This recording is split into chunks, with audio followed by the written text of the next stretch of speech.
Happy Friday. How are we doing, everyone? Appreciate everyone for tuning in tonight. We are here live. We back. It's a new week. It's a new day.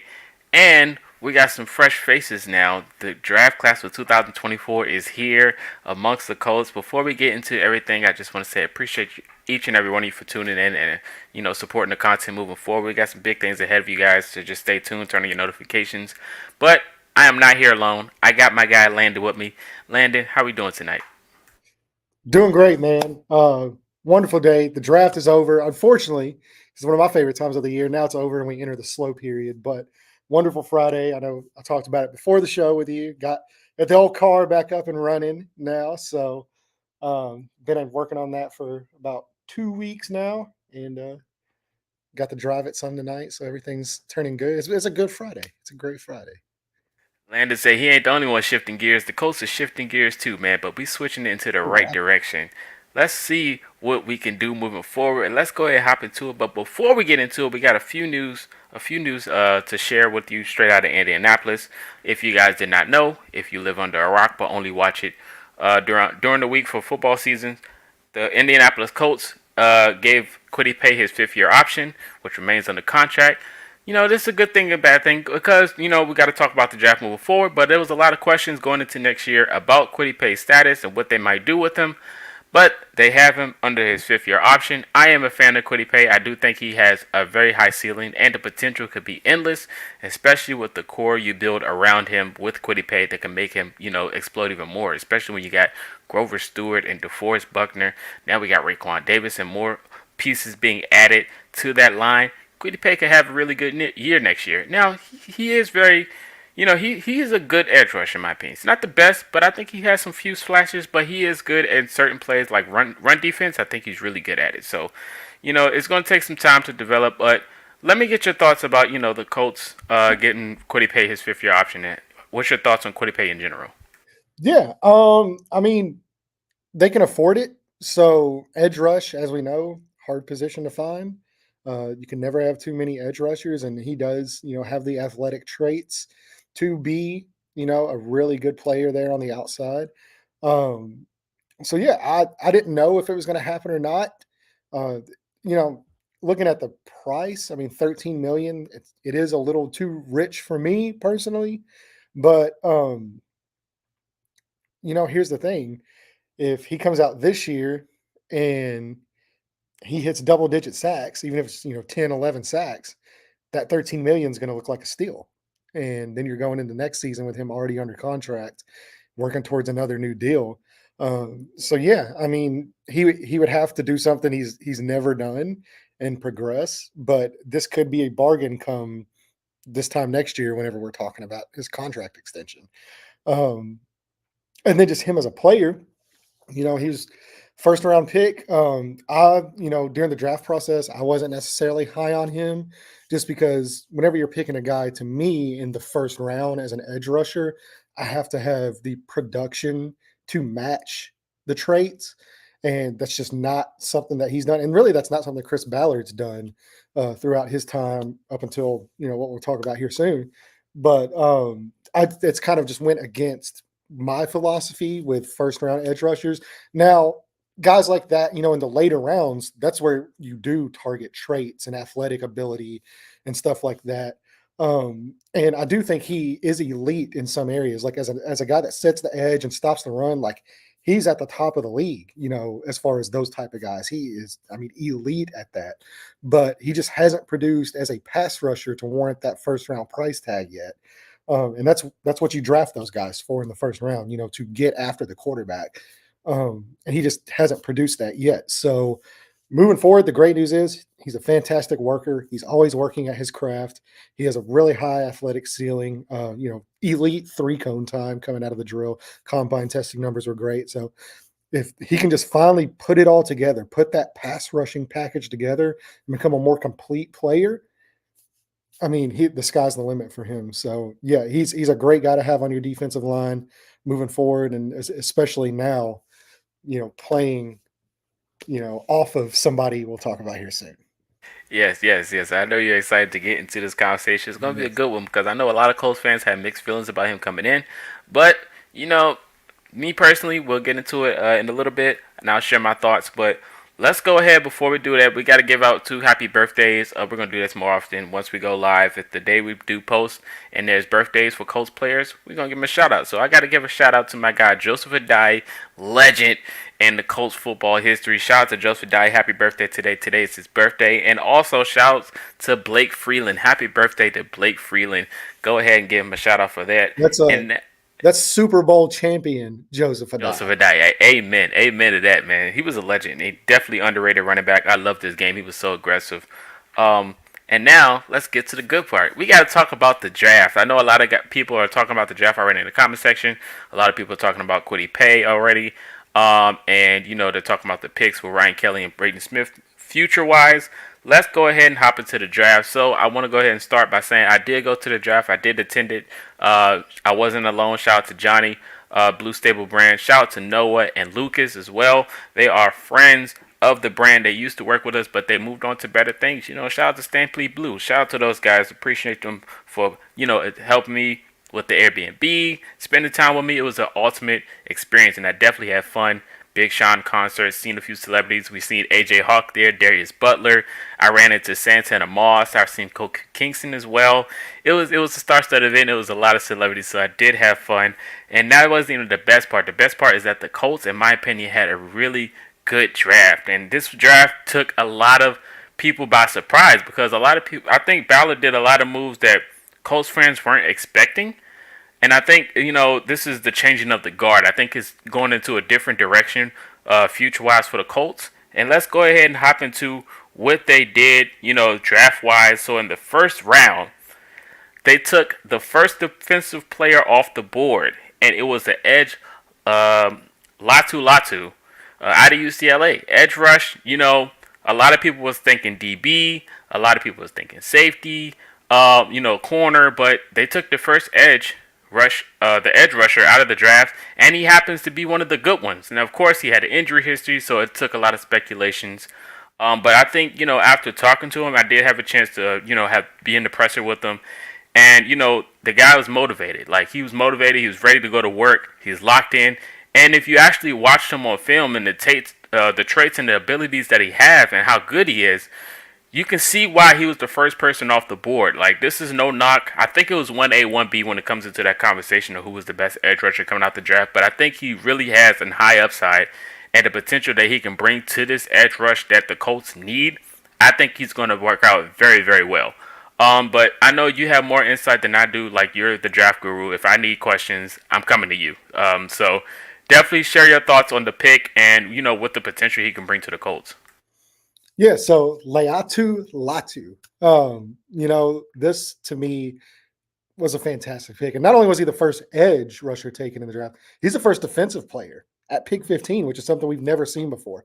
14 offensive players in a row to start the draft. That is just wild to be sitting at 15 and have your choice of defenders. Like, that's just crazy. So, going into this year, going into the process, really all the way through February, he was my number two guy. It was, Dallas Turner, Latu, and then Jared Verse. And those were like the three guys, in the first round. All had a little bit of different flavor to their game. Of course, Dallas Turner, you're looking at long athletic traits, kind of like what we're talking about with Quiddy Pay. He's a guy that's just built in a lab, and he just hasn't put it all together yet and really been dominant, in college. Didn't, has the athletic traits, didn't have, the upper tier production. Then you get into Jared Verse, another, really great athlete, just didn't have the pass rush chops. Really great run defender, more of a power guy, beat you with leverage and power to speed or speed to power rushes. But he one of those, and this is the case for most, edges coming out of the draft, is they don't really have a lot of counter moves. They have that one move they use to dominate college, and then they get to the NFL, and these guys know how to stop that one move, and they don't have a counter for it. So that's something that they learn as they go through the league. Latu, the reason why he wasn't my number one up until the combine was, like you said, the medicals, because it's a guy that he was medically retired by his university whenever he played at Washington. due to a neck injury sustained in practice, and you know, he thought he or well, he didn't think he would never play again. He knew that he was going to play again, which is what's great about it. And they just needed somebody to sign off, and everybody was so worried about it. And even I had my worries. It's like, man, like you know, this is a dude that got medically retired in college, and I mean, everything is there. I mean, the athleticism. Now he didn't test great at the combine in shorts, but if you look into the athletic testing numbers on the field, where they track, the speed and the bend and all this stuff from these guys, he ranks as a 99 percentile athlete while he is on the field actually playing football, not wearing shorts and a t-shirt running in a combine. So he's an elite level athlete on the field. And then his production is like second to none. I mean, you're talking about, where he's up there. And I know we talked about this on draft night. I mean, if you look at his pass rushing numbers and even getting into like the analytics and stuff, he's up there with guys like Nick Bosa, Miles Garrett, um, those type of rushers. And normally those guys are getting picked, second overall, third overall in the whole draft. And that's what really the hangup was to me was the medicals. And once the combine news came out, and I did a little bit of digging while the combine was going on, talked to some people and stuff, and all the medicals came back glowing. There was like, look, he's good. Like there's no worries. And this was a guy that when I've talked about it and it's been out now for a little while. And I knew about it because of Dane Brugler's The Beast. It's how I found out, which is a great tool for anybody that subscribes to The Athletic. But he actually played rugby while he was medically retired. Um, and he played one of the most physical positions in rugby. If you know anything about rugby, it's a really fun sport. I suggest everybody check it out. Netflix has a great documentary as well right now. And he played the 8 position, and it is like seriously one of the most, if not the most physical position in rugby, and that's where he played. So clearly no issues there. And once he got UCLA, I mean, he took off, and that's all the guy needed was a chance. And it's not just like this 1 year wonder of pass rushing production. He's done it 2 years in a row. So like, hey, this isn't just like a 1 year thing. Like this guy's dominated now 2 years in a row, played healthy, no issues at all. And once those combines came out, he automatically jumped, up to where it's like this guy's clearly my number one edge rusher, and he might be the best single defensive player in this draft now that the medicals came back clean. So I know it surprised a lot of people, the Colts taking an edge, and I don't really think it should have, because this is a team, while they broke the sack record last year, you see all the production with the sacks, they ranked 28th in pressures or pressure percentage and you know, on the year. And that's just there's a lot of luck in getting sacks whenever you're not generating pressures. And we kind of saw it fall apart there. They picked on some really bad offensive lines there in the middle of the season. And then the last 2 weeks, we got to see, CJ Stroud, he had all day to throw. Like nobody could get pressure on him. It was, DeForest Buckner getting like triple teamed, and then nobody else was doing anything. So you combine the fact that they needed pressures, they needed consistent edge rush, and on top of that, they tried to sign Danielle Hunter this offseason to a massive deal. So clearly they were not sold on that position right now. Um, so yeah, they ended up drafting, to me, the best edge rusher, probably the best overall defensive player in the draft. And I think this is a guy that he has so many counter. I mean, like this dude's got counter moves upon counter moves. He can go like 4 or 5 deep in the bag to beat you. And as a rookie, like that is so rare to have that type of development already. And this is stuff that he learned on his own. This is not stuff that he was coached on. This is stuff that he sought out to learn on his own time and develop on his own.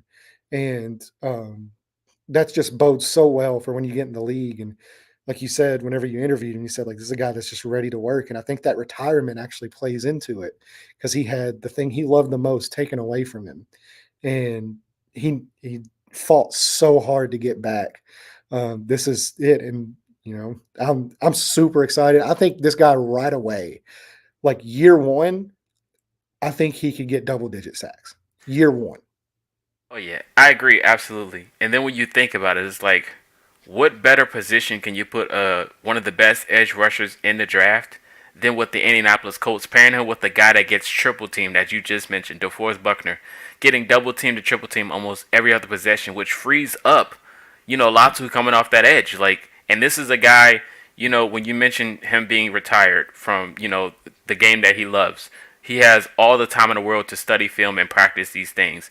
And at the draft, he talked about, studying guys like Aaron Donald of the world, the Bosas, and all those things. Max And, Crosby. Max Crosby, and, training with those guys as well. It's like this guy is ahead of the game. And, he was talking about, even on the channel, if you look at the Blue Stable, the presser's up there, he's pretty much talking about, how he studies the offensive lineman's moves, position by position, talking about playing at each spot and pretty much knowing the tendencies. Like, he had me locked in. I was ready for the season to start tomorrow. That's how motivated he was. And we there was a question asked which quarterback would he want to sack first. He mentioned Brock Purdy. I thought it was hilarious. And then they talked about the Chiefs. They mentioned Mahomes getting all these speedy receivers, and what would you do if you match up against him? And he was like, well, the speed receiver sounds good, but if I'm on the field, Mahomes not getting the ball off. And I was like, you know what?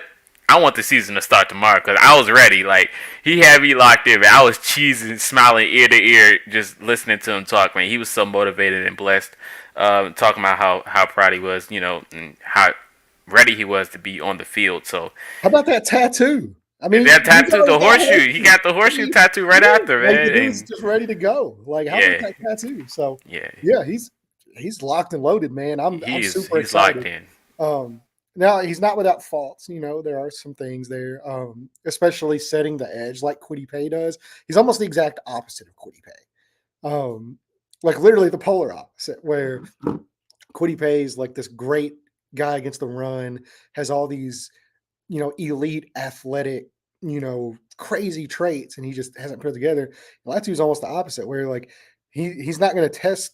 He still tested really. I mean, he's a really good athlete.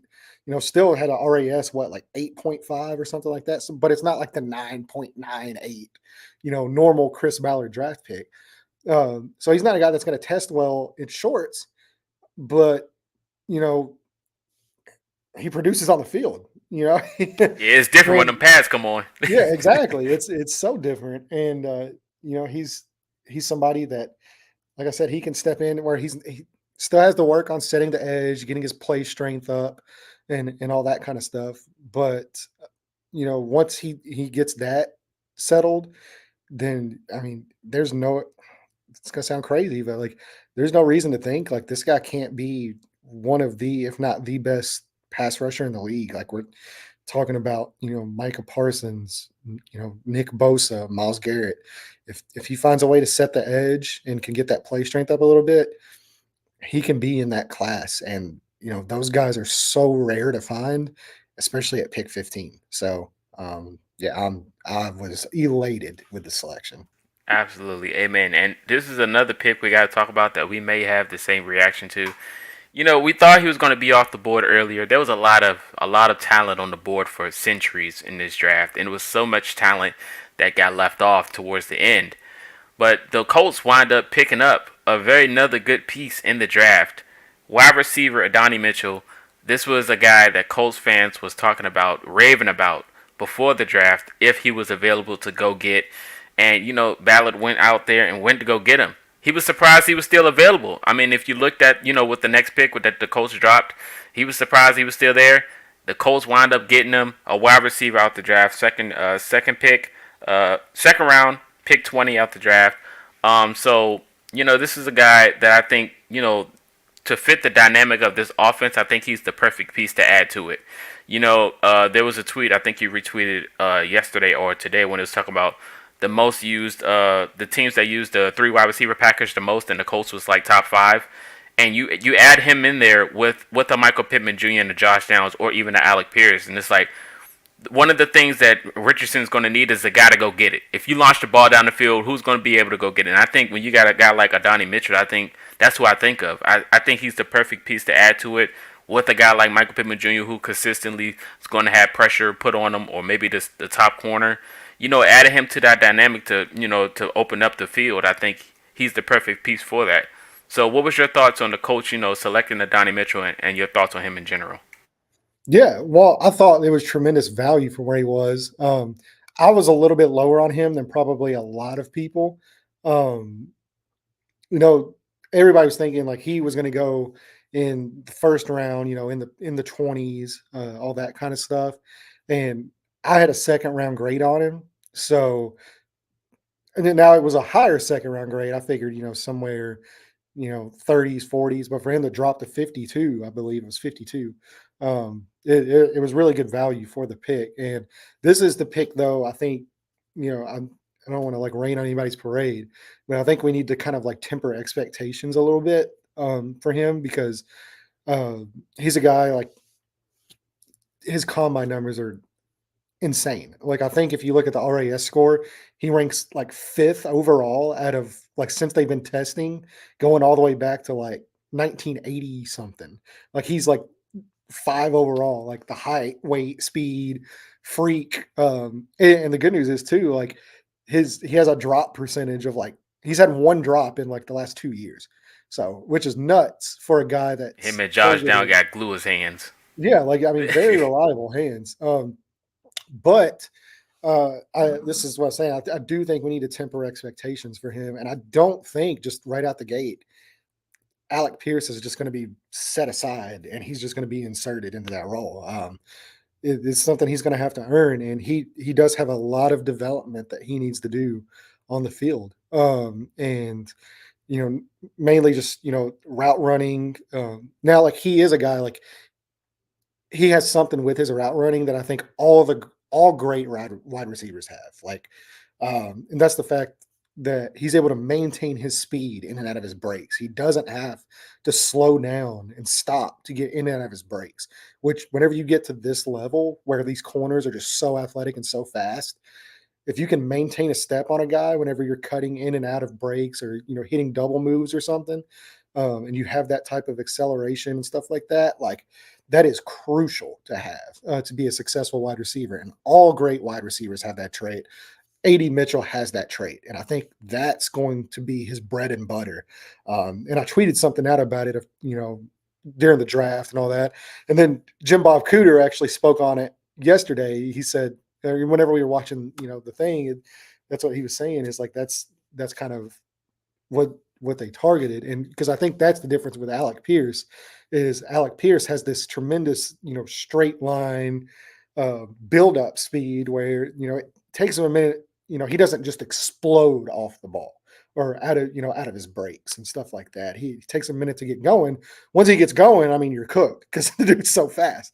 But it does take him a minute to build it up, where AD it's just kind of just immediate. Like he's just got that burst where it's like as soon as he's off the line, like he can hit full speed quick, and he doesn't have to slow down. And I think if Reggie can rein in some of the lackadaisical effort, and which I don't think it's like a question of like his effort or anything. I think it's more, and he kind of spoke to this at the combine where he was saying he doesn't necessarily run every route at full speed because he likes to conserve his energy throughout the game so he's able to just maintain that level of play.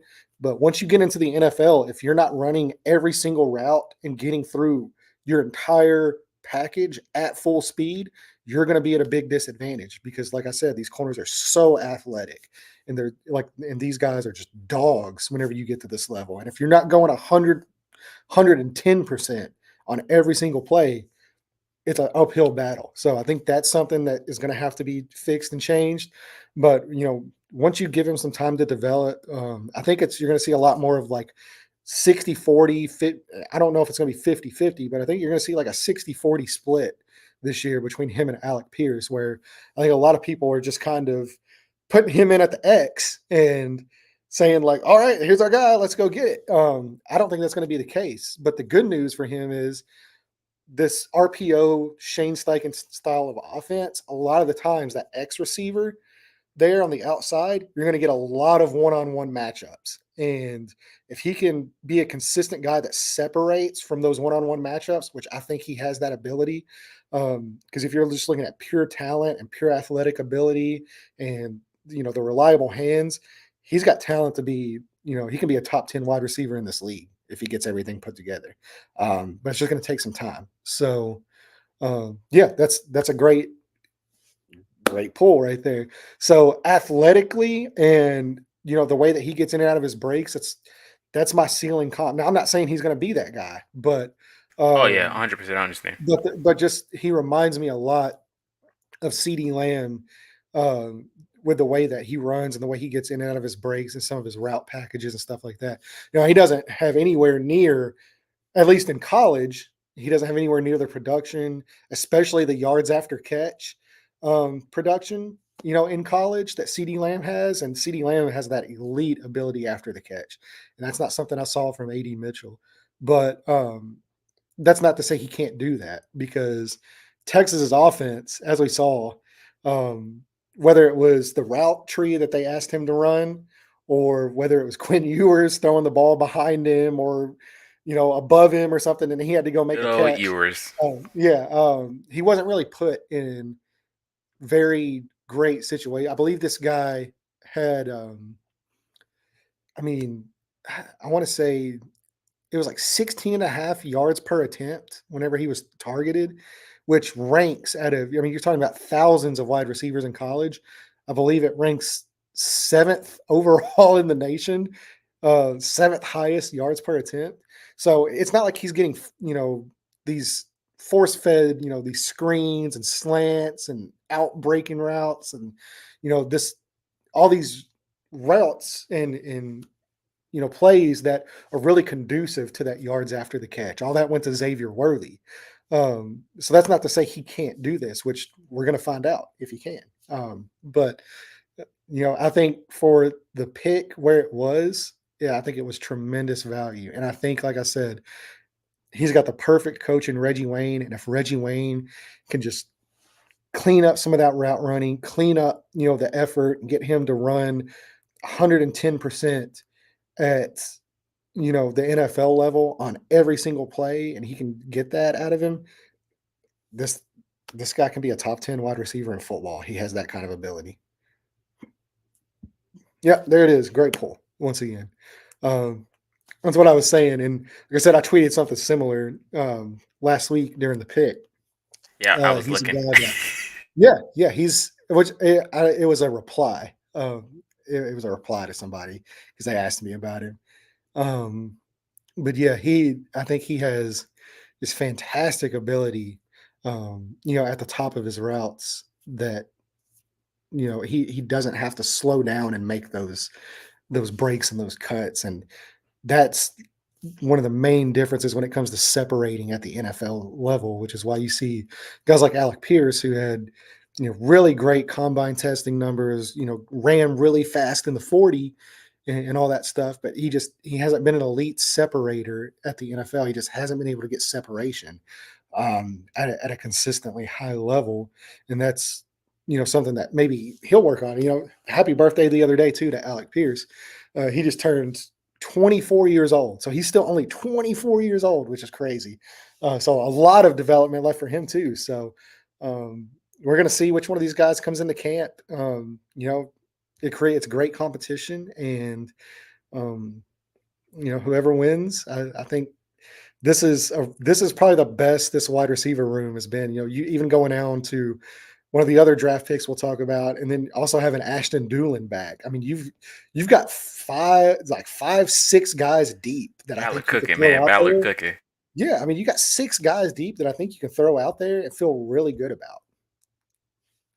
I agree 100%, man. This team, like when you look at it on paper, and you take away all the injuries and everything, it's like this team can compete with anybody, like hands down. They just got to stay healthy. I think that's the true perception of having just being taken to the next level. You can say that for any NFL team. So to have that expectation or that confidence going into next year, saying I put this team up against anybody, that's a good feeling to have. So we got to get into these next two picks. I'm gonna pair them together because you know about them more than me. And I'm not gonna lie, that draft room when this name was mentioned, everybody was like, So I mean, they got a high upside, So this is definitely something out of this. Got to be like, what is Ballard doing? So the next pick, the Colts drafted offensive tackle Matt Gonclaves, and then the pick after that, they doubled down the offensive line. They got a center and got Tanner Bortolini. So these two picks, the third round pick with the Matt Gonclaves pick, I was kind of like, I don't know. So I mean, but the Taylor Tonalini, I get it. With the Ryan Kelly situation and everything moving forward, you're gonna have to start looking in a different direction eventually. So, the Matt Gonclaves pick though, I didn't understand. I know he got I high believe it's upside moving forward.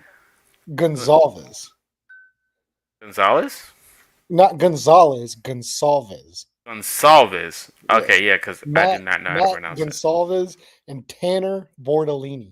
Sounds Bortolini. like a Yes, I got the yeah, Bortolini one, but the great Gonsalves. Italian dish. Yes, yeah. Even See, we though can he's add not that from too. he's not from New York or Italian, but No, fantastic last name there. but we can have that as a food option under the Grover wings for sure. So that's all I'm Yes, thinking about. Tortellinis and Grover wings. Grover wings, yes. Yes. I still wanted Kool-Aid McKinstry on the menu, but it's okay. So, but it's all right. We're gonna move We would on. have if we took Kool-Aid in the first or second round, we would have Yes, like the greatest restaurant-based team you can ask anywhere else. anybody in that draft room. That was the only thing I was preaching. I was like, Grover wings and Kool-Aid. Grover wings and Kool-Aid. I was so annoying, but yes, that was the thought process. But what is your thoughts on both of those? The Colts doubling down on offensive line, back-to-back picks. What are your thoughts on both of those Yeah. players? So as far as taking offensive line back to back, I think it's a really smart strategy. Because you know, whenever you're looking at um, the offensive line and all the depth around the league, it's just not there. And Gonzalez, yes, yeah. Uh, we'll get it eventually. We'll land on it. Um, but as far as the pick goes, yeah, offensive line, the depth in this league is just it's so crucial, and we saw it last year. We've seen it the last few years, really, with the Colts, and they mostly stayed healthy, but Braden Smith, you know, he was hurt last year, and we've seen Ryan Kelly deal with injuries. We've seen Quentin Nelson deal with injuries.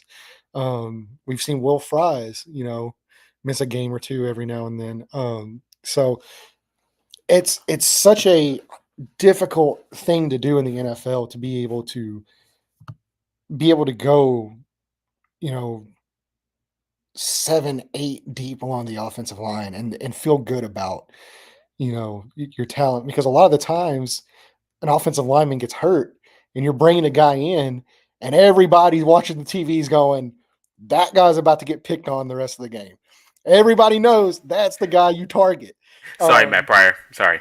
Yeah. And so now, you know, I don't think that's the case anymore. And you still have Blake Freeland, who has all the athletic ability in the world. He just had, he had to develop strength. He had to get that anchor. And it was kind of very similar to Bernard Ryman's first year, where Ryman had all this ability, but he just didn't have the play strength and the anchor. He developed that during the offseason, and we saw how wonderful he played last year. And I think Blake Freeland now has a chance, because everything that I've heard is he's really worked on his strength and his anchor, and that's developed this offseason. I think he has a strength to, or I think he has a chance to take a big leap forward this year. And so you had Blake Freeland, you have Matt Gonzalez now going in, and he's a guy that I thought it was a little bit of a reach, if I'm being honest. I had a handful of offensive linemen ranked above him at that spot, especially where I think he's going to have to end up playing, which is on the interior. I think he's going to end up translating more as a guard, because his foot speed and play speed is just not there. You watch some last year, well, he only played 3 games last year, which is another concern. But the year, prior to that, whenever he was playing, uh, he dominated in the run game. He just has fantastic play strength. Like, that's not something he's going to have to develop. He's going to come in day one and be an absolute mauler in the run game. Like, once he gets his hands on you, it's a wash. The thing that he really struggles with is off the edge is speed, because his foot speed and his athleticism is just not there yet. and it might not ever be because just the athletic limitations. Um, and once he gets that, that technique down a little bit, maybe he can be put on the outside at tackle. But I think he projects inside more. And I think you're going to place him at guard. And if you get that guy inside, at guard, I think he has a lot better chance to make a really big impact. And because, like I said, his play strength and his hands and um, he's a guy too. I believe he hardly ever had a holding penalty called against him. I don't think he wasn't penalized a lot in college, That which killed is the really Colts a hard to lot do. last year. Yeah, yeah. So I mean, he wasn't really penalized, during his career in college. Um, so I think if you get him inside and you let him develop, I think you have Blake Freeland that can play the tackle spots. You have Gonzalez who could play either guard spot and kick out the tackle in case of an emergency. But he's really going to struggle with those speed rushers just because he just doesn't have that ability. Then you get to a guy like Tanner Bortolini, who is almost the exact opposite. Yeah, Bortolini. Uh, it's almost the exact opposite where he's another guy like he doesn't have the play strength. He gets bowled over by bull rushes. He has a really hard time holding his anchor, but his athletic ability on the interior is just it's wild how athletic this guy is. Um, and yeah, so here, good pull by DSG Goodbar in the comments. He was only penalized 4 times in his college career. All of them were false start penalties, not a single holding penalty. That's really hard to do because I believe he had over 1,000 snaps in college in his career. So 1,000 snaps, 4 penalties, all false starts, which can be also be like a quarterback thing too. So it's not even necessarily all on the offensive line. It could be a center snapping the ball, could be his quarterback, all that. But going back to Bortolini, his athletic ability and his movement skills for an offensive lineman are just they're nuts. I believe this is a guy that broke Jason Kelsey's combine record for the shuttle time.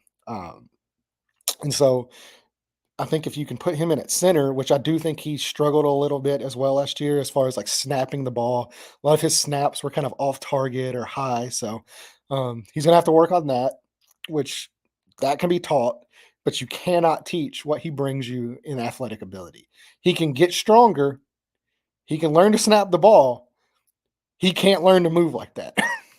So you can, plug him at guard, you can plug him at center. Um, and he's going to be able to pull. And you watch a lot of like Eagles film when Shane Steichen was the coach, and you would see Jason Kelsey actually being the guy that pulls instead of the guard. Which when you have a center that can do that, you open up some really crazy blocking schemes and combinations for your offensive line, and you can really get an advantage. Running the football and get out in space, and especially with a guy like Anthony Richardson, who's going to be running the ball as well. So, yes, fantastic mullet as well. I'll say Gonsalves too. He had one of like my favorite draft calls I think I've ever heard. And I think both these guys have just a fantastic mentality as well. So, um, while I did think both picks were reaches where they were picked, I don't think they're bad players. And that's just based off my board too. So every board's going to be different. So whenever you're getting, really once you get out of like those top 50 picks, everybody's boards is going to be like all over the place, right? So like one guy might have this guy ranked as a 5th rounder, but one team might have him as a 3rd rounder, and he's going to go in the 3rd round, and he could be a really good player. Look at Puka Nakua last year, 5th round pick. So just where you're picked, at the end of the day, it doesn't matter. What matters is the A guy you situation. loved at the Senior Bowl. Just had to Yeah, add that in. yep, yeah. I was a big Puka Nakua guy. I I was on him back in like I January. can vouch. Yes, Yeah, I was a yep. witness. I was on him in January. Um, Loved him. Would have loved for him to be Colt. But really, like a Puka Nakua, it really depends on what situation you're going to and how that team has a plan to use you. And I think the offensive line room and Tony Sperano Jr., who I absolutely love, by the way. Every time he's on camera, I think he's like the funniest dude ever. Like the guy is like built to be an offensive line coach in this league. Like the way he looks, the way he sounds, Sorry, my dip pouch. um, the way he sounds, like everything about him is like the funny. Like I love the guy, and I just think once he gets his hands on these guys and can mold some of their weaknesses into where they're not a weakness, and he's going to put them their strengths in a position to succeed. And I think Bortolini at center or guard, you have Consalves who can play guard at a high level. I think he's going to be a high level guard. Um, and can kick out and play tackle in case of emergencies. And then you have Freeland who can play tackle as well. And I mean, if you have 8 or 9 guys on your O line that you can feel good about going in there, you're ready to cook. I agree. Amen. And look, speaking of Cook, we got to talk about this next one, right? So we just mentioned Oh man, here we we go. mentioned Latu, we mentioned Adonai Mitchell, we mentioned Matt and Tanner Bortolini, but this next pick, ladies and gentlemen, talk about track star Anthony Gould is an Indianapolis Colt. Now, when he took this pick, I was like, "What is And he doing there?" you did pronounce that correct as well. Oh, It's not thank you. gold, it is Gould. Gould, yes. Yes. So when he took this pick, I was like, "Whoa!" And I was like, all I could think about is the ideas that Shane Steichen can create with this offense with him, Anthony Richardson, Jonathan Taylor, Josh Downs. Like the opportunities is endless. This dude is a speedster. And I know he's going to have so many highlight plays when he gets his opportunity to step on the field. He's going to be dynamic. What was your thoughts when the Colts selected this track star? All right, so I love the pick. And so here's the thing too. Whenever I was watching the UCLA Oregon State all 22 tape, because I was doing, you know, Latu tape, and also Fuaga, who he was going up against in that game, who was also the pick of the Saints. He got picked right before Latu. So both those guys went head to head in that game. And I remember watching, Latu on defense, and there would be a play made or on the outside at wide receiver, and it just seems like this guy was just always making plays, and I was like, "Who is this guy?" I was like, "Because like he's fun, like he gets open, like his explosion out of his initial routes and his initial stuff is like really great, and he's constantly getting open against these UCLA corners, and they're getting in the ball, and I'm like, who is this cat? Anthony Gould. So I started looking up some stuff. I want to say back, this was early February or so, and started watching a little bit more of Oregon State. And I was like, man, I really like this guy. Like, I didn't want to put him in my top 10 receivers in the class because I didn't think he was there just yet. But I mean, I loved him. And whenever that name got called out, during draft night, dude, this might have been my favorite pick of the draft. And everybody's like kind of like pigeonholing him in as well, like he's going to be the new special teams, punt return, kick return, the new role with kick returning. Um, sorry, phone call.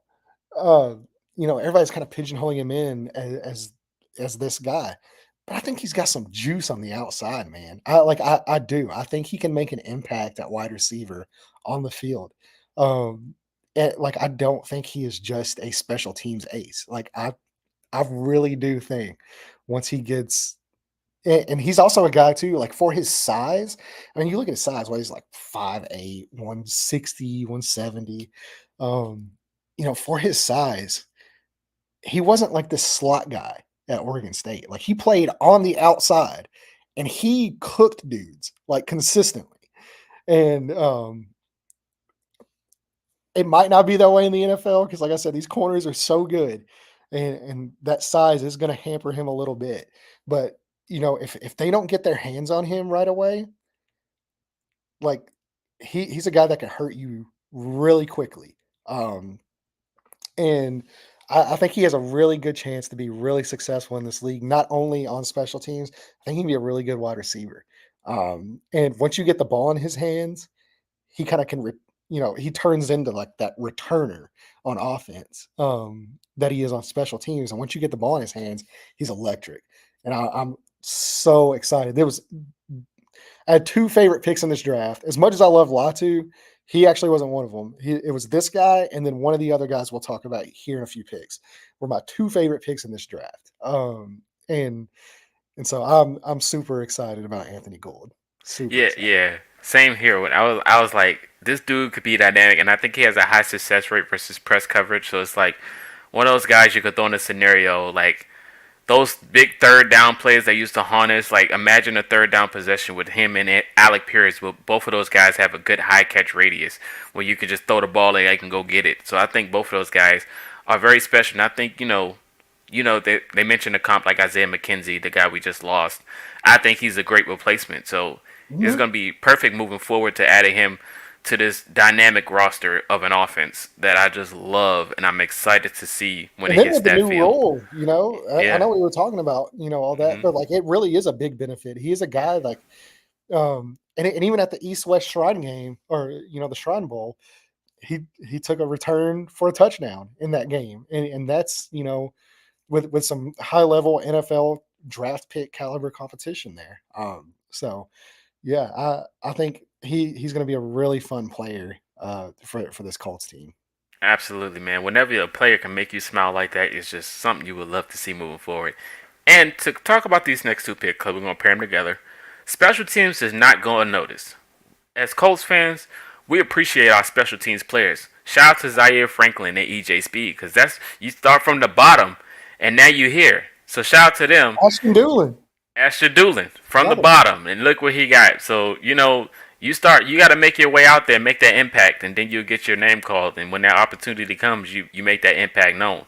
So the next two picks, are athletic picks in my opinion. So we're gonna go with Jalen Charles and then Jalen Simpson. Both I think were athletic picks.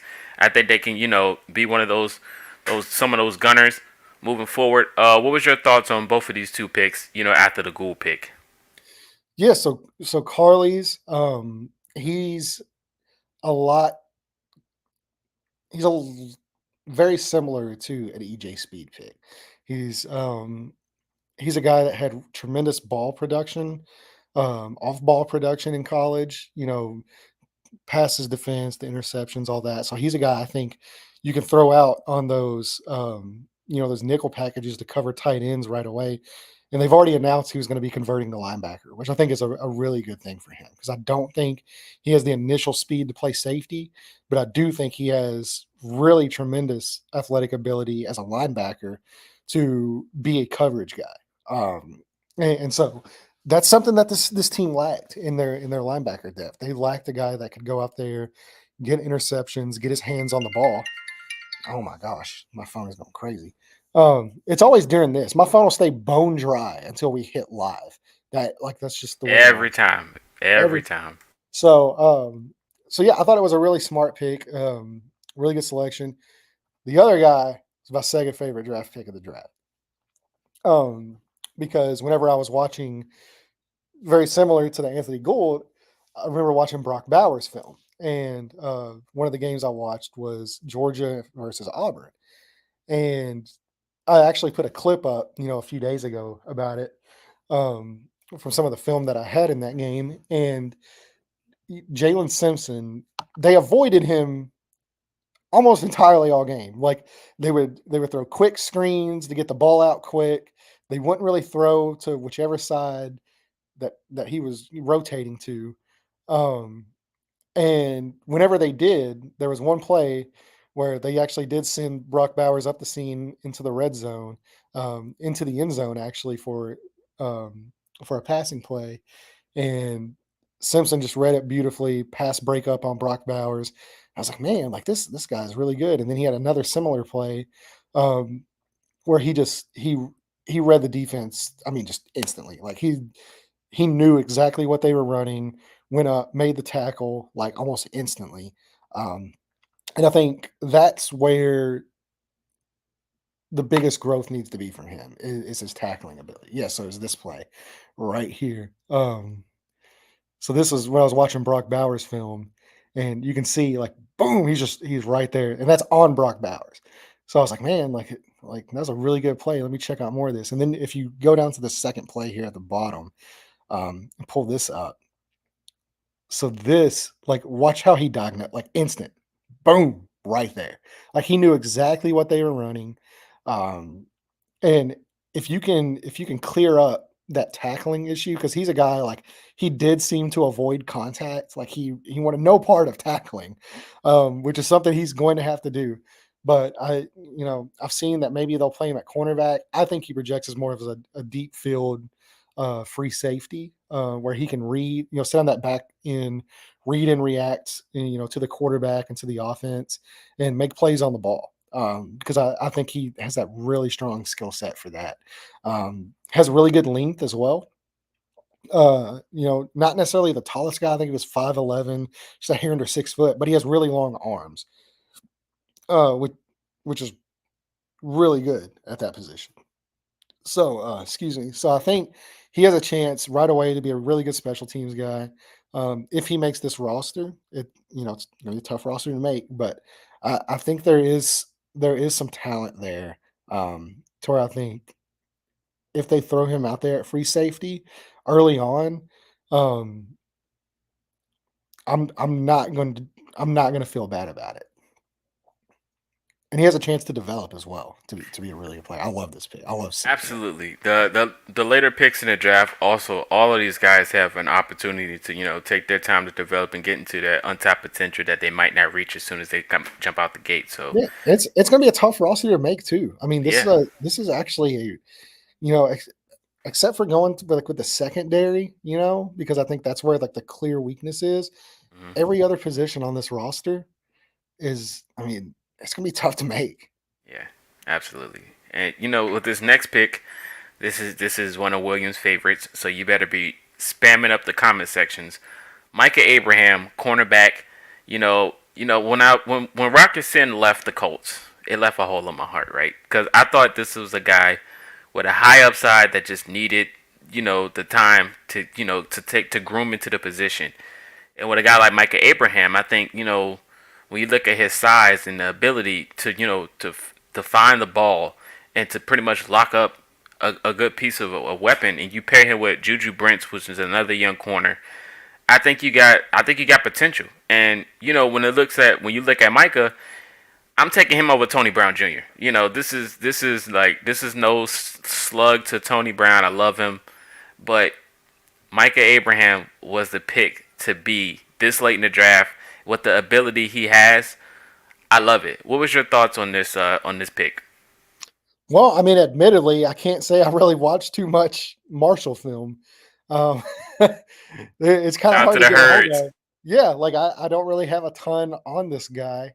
So there's not really too much I can really speak on other than, just looking at the production that he had. This is a guy in 3 years, 12 interceptions. And I think he had like 50 something passes defensed. So he seems like he's a guy that's just always around the ball. And he's not he it's going to be a tough uphill climb for him to make this roster, because you do have to factor in this, normally whenever you have smaller guys Yep, like that, 5'9". Mm-hmm. yeah, like you have to have elite level speed like Isaiah Rodgers did. Isaiah Rodgers was a little bit of a smaller guy at cornerback, but he's a guy that's running, low 4.3s, maybe even 4.2. Um, this is a guy that he doesn't have that elite level speed, and I think that could hamper him. But the good news is he does seem to have really great ball instincts. He knows where he needs to be.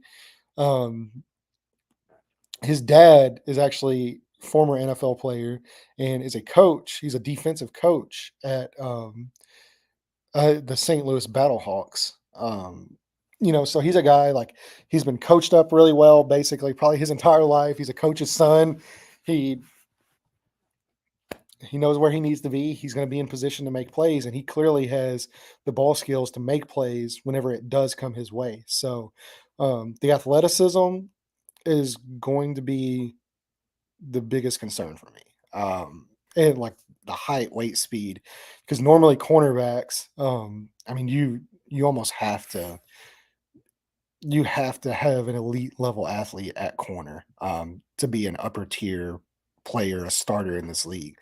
So we'll see how it goes, but he's got a chance to he's got a chance to make it. Whenever you talk about a guy that can read and diagnose plays and can make plays on the ball, that's at the end of the game, or at the end of the day, like that's the name of the game is, if you're in the right position more often than not, and you can come down with the ball or make plays on the ball, that's what it's all about. So we've seen, how many times have we seen guys that have these Chris Ballard picks, for example, these high RAS scores, these crazy athletes, 9.95 athletes, and they never develop. They don't have the skills to do it. I think this is almost the opposite. I think he clearly has the skills and the production. He doesn't have the athleticism. So we're gonna find out. This is a great exercise in RAS versus on-field production. This is a great exercise. Absolutely. I do think shout out to Donnie Abraham, and he was cousins with the former quarterback Tim Jennings. So shout out to him, Another and I do small, think like, and Jennings was a smaller guy too who really right. produced. I So do think he's going to have that backup nickel role. Just looking at his height and size, I do think he'll probably be a backup to Kenny Moore. But I do think he can have a chance to see the field, especially with the situation we had last year where everybody being banged up. I think he'll take the opportunity by storm. Granted, knock on wood, but I do think he has the potential to be fun, especially if you put him out there fast and quick and know how to track the ball. A lot of corners in that room does not have that experience yet, so we do need somebody to go track the ball and deflect it if the opportunity is granted. He is 5'9", but I do like the potential, and I do like the yeah. pick.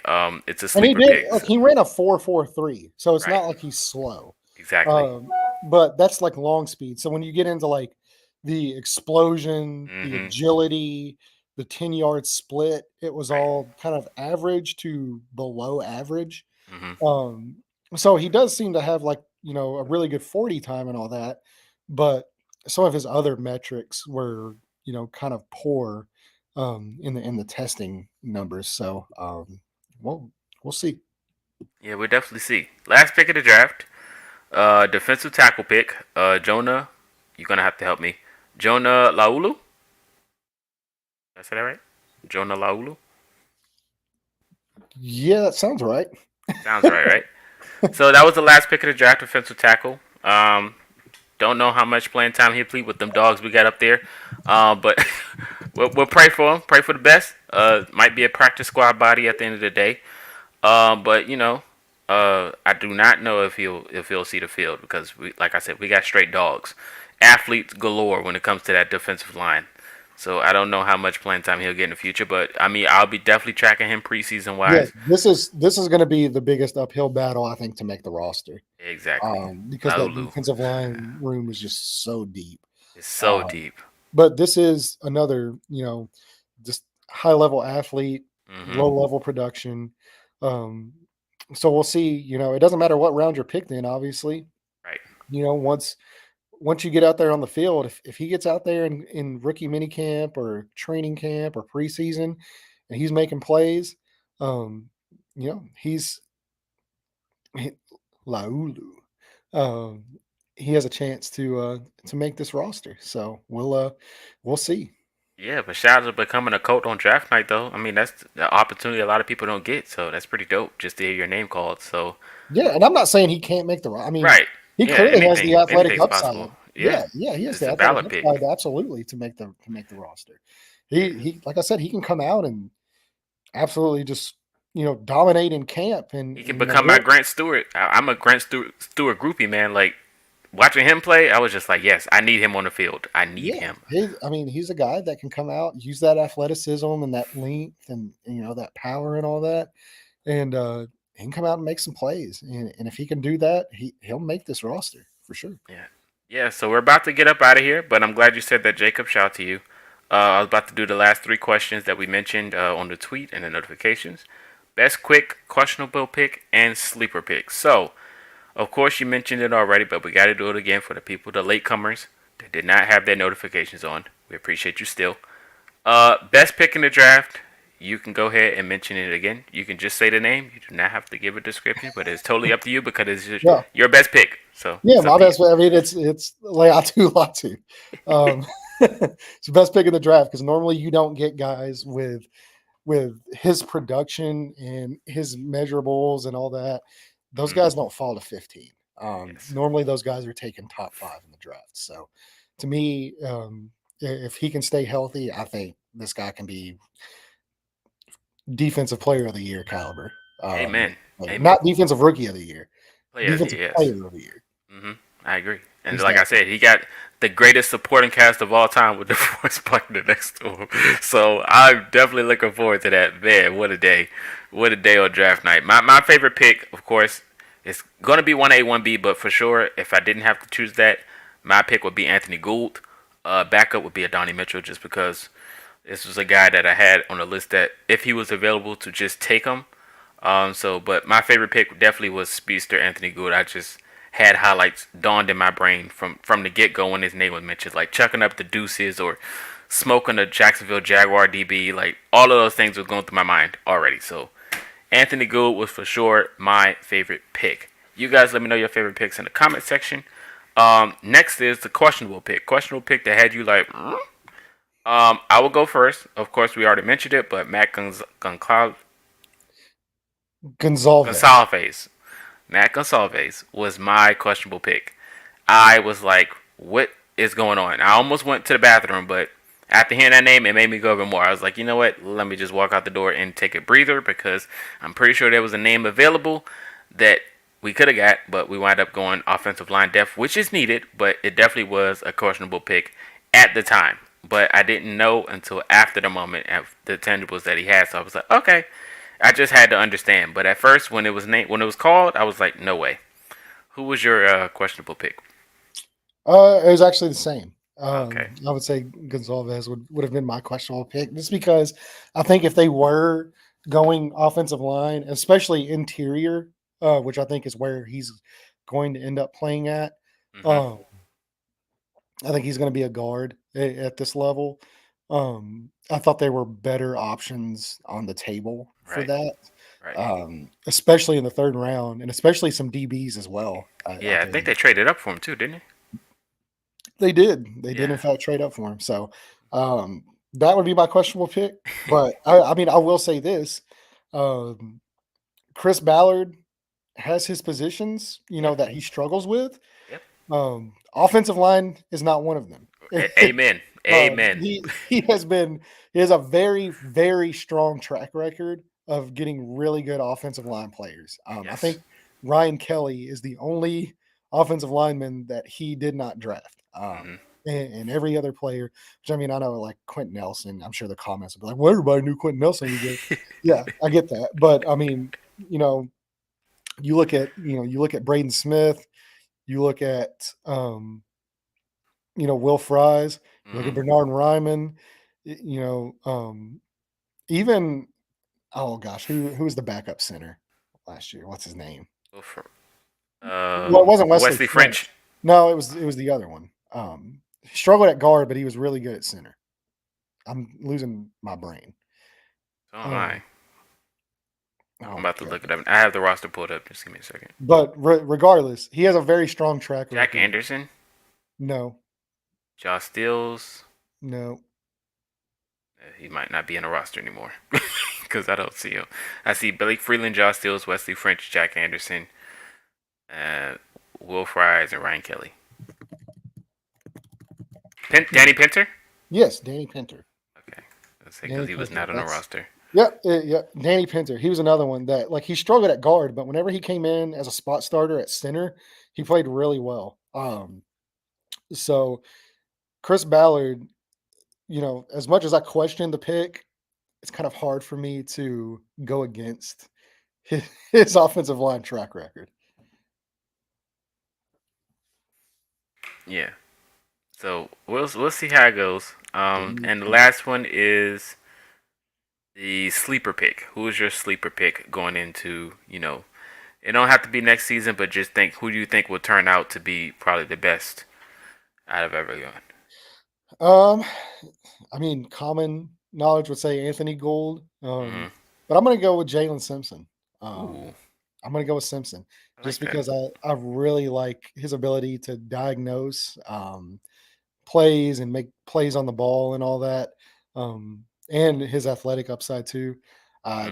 I think that I think he has a chance if he can make this roster. Because special teams is going to be a big part of him making this roster. And like I said, he's a guy that seems to have, he shies away from contact, and his tackling is not great. I don't even know if it's even good. It might just be bad. He's not a great tackler, but if he can become more physical, his tackling improves. He can play through special teams. If he can just get a shot, to make this roster and can play at free safety, I think he has some really good upside there. I think he could be a really good player. My sleeper pick is going to be, of course, Tanner Butolini. We need it. We need the sleeper pick. We need him to step in and cause damage, wreak havoc, and be one of the best offensive linemen known to man with the best name and the best hairdo. So Tanner Butolini is going to be my sleeper pick. Of course, I cannot choose Gould because that'll be just bias of a pick. So I'm going to go with Tanner. You guys let us know your thoughts in the comment section. We appreciate each and every one of you for tuning in today. That was pretty much a wrap of the draft show. Recap, we already did talk about Kwity Paye and his fifth player option. We shouted out happy birthdays to Joseph Adai and Bernard Freeman. What was it? Blake Freeland birthday today? Yeah. Yeah, Yep. Blake Freeland's Good for birthday. him. So shout out to Blake and Also, Joseph Caitlin Adai. Clark is playing tonight, her And first she is game. hooping, Yes, and apparently. she's already going off. 11 Yes. points in 7 minutes. Insane. Indy is on fire. Now, all we need is the Colts to do the same type of damage next Right. year. Anthony Just give the ball to Richardson. Gould and get out the way. Save us. Yeah, Anthony amen. Richardson season. Yeah, man. So we'll definitely see. But we appreciate you guys for tuning in. That is Landon. This is Culture Shock, and we will see you guys next time.